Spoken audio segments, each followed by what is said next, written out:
ICDS এর এক্সামে বা গ্রাম পঞ্চায়েতের এক্সামে আসে যে কমন একটা প্রশ্ন প্রিভিয়াস ইয়ার্স থেকে, সেটা হচ্ছে 63 নম্বর অঙ্কটা দেখো, চক্রবৃদ্ধি সুদ। কি বলছে না 6400 এর 25% হারে 3 বছরে চক্রবৃদ্ধি সুদ কি? আমি ফর্মুলা লাগাবো না, আমি এইভাবে করবো। 25% মানে 1/4 দিয়ে কাটো, কত হলো 16, তাই তো? 4 64। তাহলে এবার আমি করে নিই 1600, 3 বছর মানে 3 বার 1600 লিখলাম।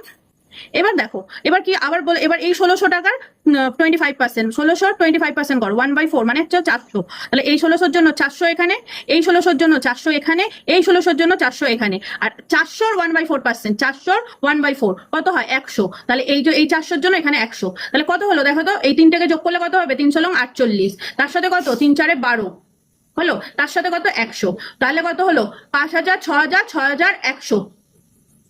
দেখো তো অপশন আছে নাকি 6100, অপশন নাম্বার সি হচ্ছে আনসার। যদি তোমাদের এরকম ভিডিও ভালো লাগে তাহলে লাইক কমেন্ট শেয়ার করবে, আর বইটির লিংক আমি দিয়ে দিচ্ছি আমার ভিডিও শেষে।